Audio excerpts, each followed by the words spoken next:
আচ্ছা, সব মা শাশুড়ি হয়, সব শাশুড়ি মা হয় না কেন?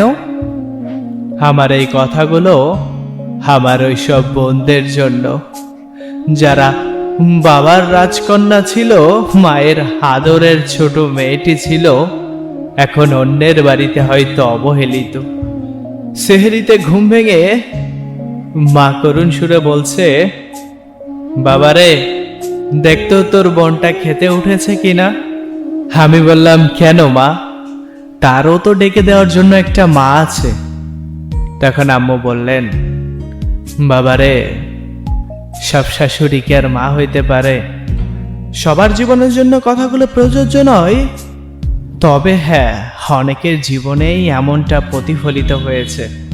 আমি শুনেছি, আমি দেখেছি।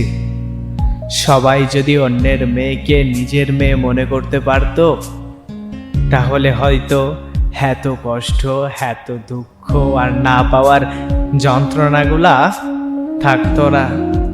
একটা মেয়ে যখন বাবার বাড়ি ছেড়ে নতুন একটা পরিবারকে আপন করে নেয়, তখন সে কি চাইতে পারে? তখন তার চাহিদাটা কি হতে পারে? একটুখানি ভালোবাসা, একটুখানি কেয়ারিং, এতটুকুই। চাই না তার দামি শাড়ি, গহনা, অর্থ সম্পদ। তারপরও যদি অবহেলিত থাকে, একই বাড়িতে দুইটা বউ থাকলে সেখানেও কম্পেয়ার হয়, সেখানেও যাচাই করা হয় রূপ, সৌন্দর্য, যোগ্যতার ভাগিদার।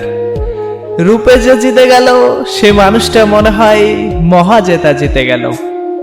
আর রূপে যে হেরে গেল, গুণের দিকে জিতলেও তার পুরস্কার সে পাইল না। তবে সে মানুষটা একদিন বাড়ি ছাড়া হলে বাড়ির অভাবটা বোঝা যায়। ওই মানুষটার করুণ কর্মগুলা আর তার অভাবগুলা মিনিটে মিনিটে উপলব্ধি হয়। তখন আর সংসারটা সাজানো গোছানো থাকে না। তারপরও অনেক মেয়ে আছে যারা নিজেদের সংসারকে আগলে ধরে এখনো বেঁচে আছে, অন্য একটা পরিবারকে নিজের মনে করে। ব্যাপার না বোন, ব্যাপার না। তুমি তোমার জায়গা থেকে ভালোবেসে যাও। তোমার মূল্য কেউ দিতে না পারলেও সৃষ্টিকর্তা একদিন ঠিকই দেবেন।